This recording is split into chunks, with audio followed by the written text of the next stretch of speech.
picture today, Jen, which is that most of the people who attended these ceremonies today were Democrats. There were some Republican lawmakers.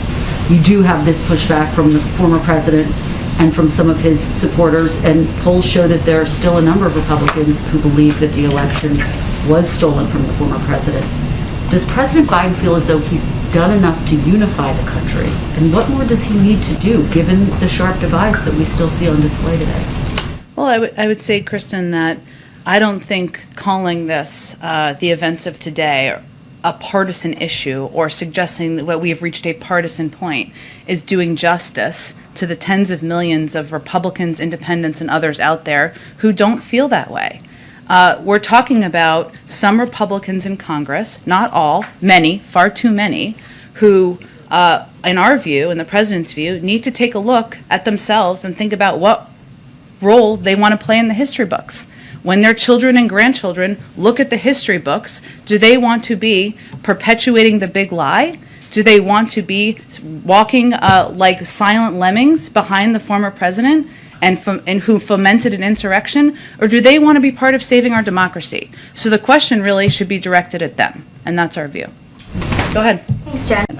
There was a kind of long New Yorker story over the weekend in which a former NSCA, Andrea Flores, made two claims. One was that Susan Rice and Ron Klain had opposed expanding asylum access for political reasons, and that the White House, partially because of that, wasn't doing contingency planning for the lifting of Title 42 whenever we get to that point in the pandemic, and hadn't kind of built out capacity to do that. So I was wondering if you could kind of respond to, I think, those 2 points that would suggest that immigration policy has shifted within the White House from the campaign.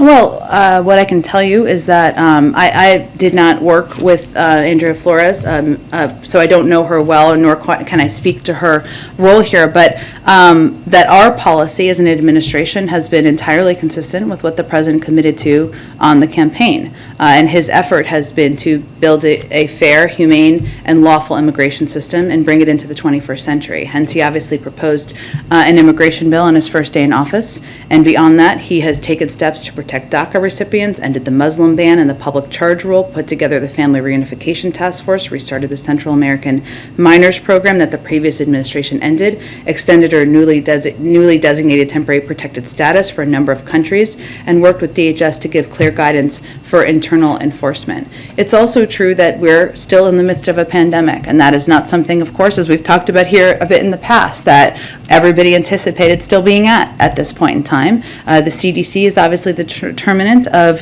having Title 42 in place, and that still is in place because of the pandemic that we're in. But I would also note that we have, and I think this was noted, I believe, in the story, but that we have also been very clear about our view on the MPP program and very clear on our view about the inhumanity of the prior administration and how they handled immigration, and that we had every intention of implementing a different approach. Transparency question I have. In 2017 and 2018, the president routed $13 million of income through S corporations. There are some ethics experts who are calling on him to divulge the specific sources of income in those revenue streams. Richard Painter, who ran for the Senate as a Democrat, has been among those who are calling for this. Will President Biden be releasing the sources of income that were in that $13 million, particularly as there's attention being paid to his son and whether he earned any money from his businesses? Well, again, the president doesn't have dealings with his family members about business, and he has released decades of tax returns, which is more than I can say for his predecessor. President Biden did not mince words today. It was quite clear who he was talking about. He blamed former President Trump, as Darlene just said, directly for inciting the attack on January 6th. And I wonder why he made the decision not to call him out by name. Well, Kristen, I know the president spoke to this himself, but I would say there's only one president in the history of this country who fomented an insurrection, and which prompted the seizing of our nation's capital. I think everybody knew who he was referring to. But as the president said today, this day and the work that we need to do moving forward is not about one person. It is about the country reflecting on who we are in this moment, who we want to be moving forward, and what steps we need to take to protect our own democracy. And on the point of the former president, he did respond to President Biden's speech, and he called it, quote, political theater. What is your response? Well, it looks like he saw the speech. I guess that's good news. Maybe he learned something about what it looks like to meet the moment in the country, to meet the moment where people are hurting. They're thinking of the pain, all of the people who worked in that Capitol, who were there a year ago, whether they were members of Congress, their staff, janitors, or journalists, and to speak to who we can be and call for people's higher powers to reach that. Maybe he learned something from that. I guess we'll see. About the big picture today, Jen, which is that comments last night. He went off about MAGA again. Yeah. MAGA King. Yes, King he MAGA. referred to former President Trump as the ultra MAGA king. He's been decrying ultra MAGA Republicans and saying he's going to be doing it more. But Hillary Clinton expressed some regret not too long ago for referring to Trump voters as deplorables who couldn't be redeemed. And considering that Trump got 74 million votes in the last election, I'm just wondering if this is the best strategy for Biden to win people over, win over support ahead of the midterms, especially given his inaugural theme being America United. Well, I would say that the president is not afraid to call out what he sees as extreme positions that are out of line with where the American people stand, and whether that is supporting a tax plan that will raise taxes on 75 million Americans making less than $100,000 a year, or whether it is supporting efforts to overturn Roe v. Wade, something that 2/3 of the American people, in a Fox News poll, may I add, supported. And there are countless examples from there. The president believes that there is still work we can do together. The Bipartisan Innovation Act is a good example of that. But again, he is not going to stand back and stand aside while people are pushing for extreme positions that are not in the interests or supported by the vast majority of the American people. On inflation today, Ro Khanna, just sort of feeding into his comments about from last night about inflation. The president was talking about the economy when he was referring to ultra MAGA. And Ro Khanna said today that blaming Putin may not be effective. He said, we need to say inflation is a real threat, it's an emergency. So it seems like the president has been rationing up this rhetoric, blaming Republicans, blaming Putin. We've heard all of the reasons why the pandemic is a factor. But Ro Khanna is asking, this White House to call inflation an emergency and to call out the National Guard to help with supply chains. Are those things that you'd consider, this White House would Jackie, consider? I don't think anyone doesn't think inflation is an issue. The president has said that countless times. The question is, it doesn't matter what you call it. The president just gave a speech on it yesterday. The question is, what is your plan to address it? He laid out a multi-part plan yesterday. He has taken a range of steps, including steps that he even announced this week to lower the price of high-speed internet for tens of millions of Americans, to give farmers the tools and resources they need to boost production, to lower the deficit, something that happened on his watch last year, which will help, to release 1 million barrels of oil from the Strategic Petroleum Reserve, to fix the family glitch. What is the plan on the other side? We all recognize it's a problem, but if you open the cupboard door, there's nothing there, and that's the issue. Go ahead. Jen, the flags are flying at half. I would like to know what's the difference between President Trump watching TV, even pleading to go to the Capitol while the Capitol was being attacked, and President Biden going to the beach and having fun while Supreme Court justices are under attack by a verbally violent mob. What's the difference between those two leaders? Wait, what's the comparison you're making? Could you say the first part? So I'm saying that what's the difference between President Trump not doing anything while the Capitol was being attacked and President Biden not doing anything while protesters, while the Supreme Court justices were under attack in their own homes with their families and with their children? Well, there are two major differences here. First of all, our predecessor was very, we have said that his behavior on that day, on January 6th, was atrocious. The president has said that. And we are going to let the select committee, the January 6th select committee, continue to do their independent review of that, their hearing, and you guys all saw for yourselves. The American people have seen for themselves what what our predecessor has done, his behavior and his involvement. So that is not the same. That is absolutely not the same. We are talking about what we saw on January 6th. We are talking about an attack on our democracy. We are talking about a very dark day that the person who was here before us, seemingly, if you watch, was very involved. So that's very, very different. Now, fast forward to this president. This president is fighting for women's rights. He's fighting for women's freedom. He has spoken out. He's been very clear about what needs to happen next. He put out 2 executive authorities that lays out ways that we can protect women. He has said that everything is on the table. We're going to see what else we can do. But he has spoken very truthfully and very honestly with the American people, which is if we want to see Roe become the law of the land, we also have to act. We have to hold Congress accountable and make sure that they act. And if that cannot happen, then Americans need to go to the ballot box, and that is very different. And to say that there is no difference, that is just unbelievably wrong. But is it concerned that Supreme Court justice? I'm moving on. Go ahead, Phil. The president's comments in this address to Noble, he refers to his predecessor watching the events of January 6th unfold from the private dining room, saying he didn't have the courage to act. I wonder if this is the most specific and the most forceful we've heard President Biden speak about his predecessor's conduct on January 6th, and I wonder if this is an indication of a change in posture. Would the president be bringing this kind of contrast more to the fore in the coming months? So the president has been, in the past several months, has said that the former president bears responsibility on the insurrection. And I think what you saw today was the president making that comparison. First of all, thanking the law enforcement for what they do, officers for what they do. Remember, he was speaking in front of black law enforcement who are in Orlando, and he wanted to take the time to thank them. Because if you think about it, we ask our law enforcement to go out there and protect our streets. On January 6th in 2020, we asked law enforcement, or they had to protect our democracy. And so, the former president had a choice to make. The choice was, do you stand on the side of our law enforcement, or do you stand on the side of the mob? And we know his actions speak for himself, where the former president stood. I do want to pull out a little bit of what he said, because this is incredibly powerful, what the president said.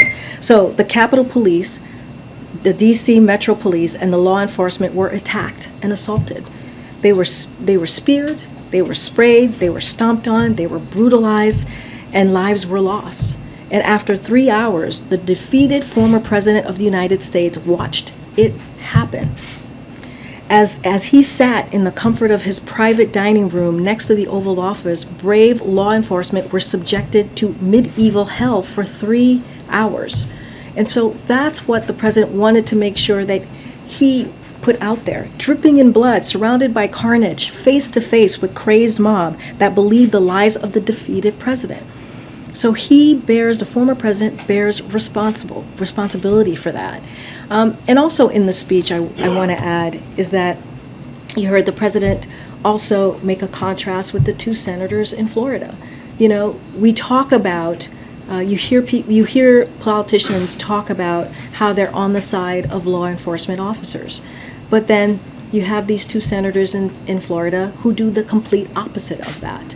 And a lot of that, if you look at the American Rescue Plan, which no Republican voted for, it had $350 billion to go to states to really help states with public safety.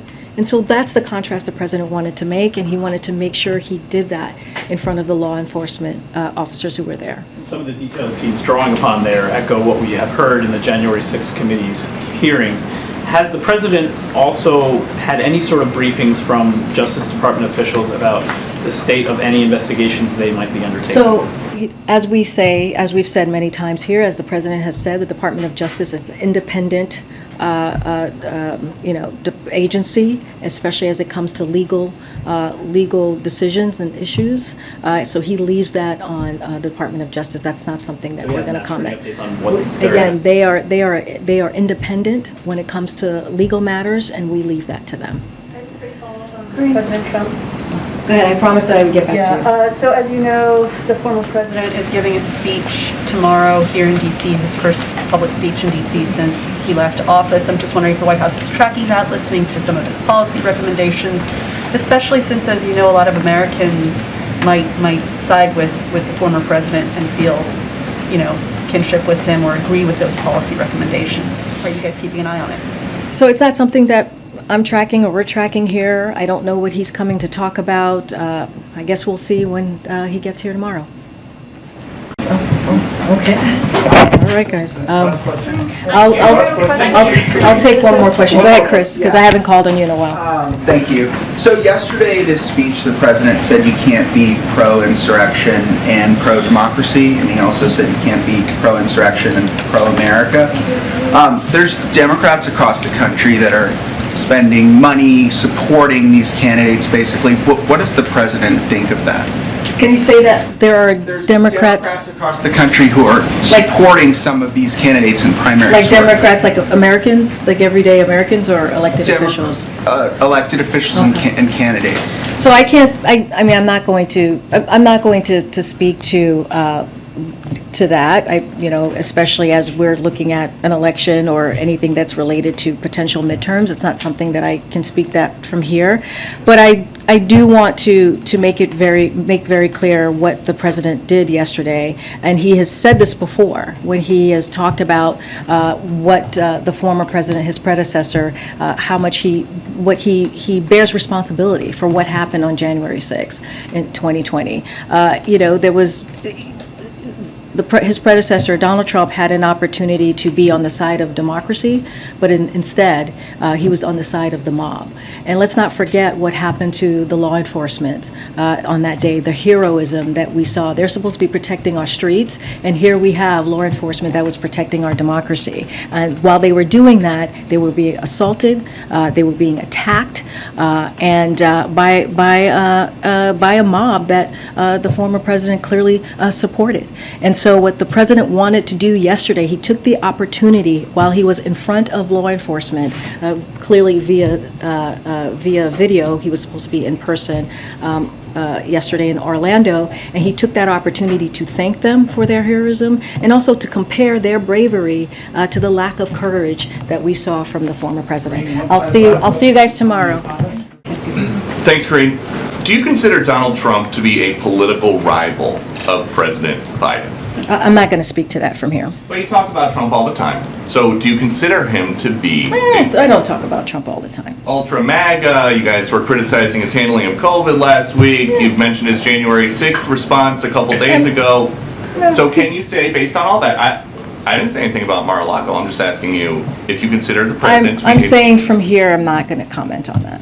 Does the president still want to think that he would be very fortunate to run against Trump in 2024, like he has said before? Again, I'm not going to comment on. It's just a quote from the president. In the next election, I'd be very fortunate if I had that same man running against me. Does he still? All I think can that? tell you, Peter, is that the president intends to run in 2024.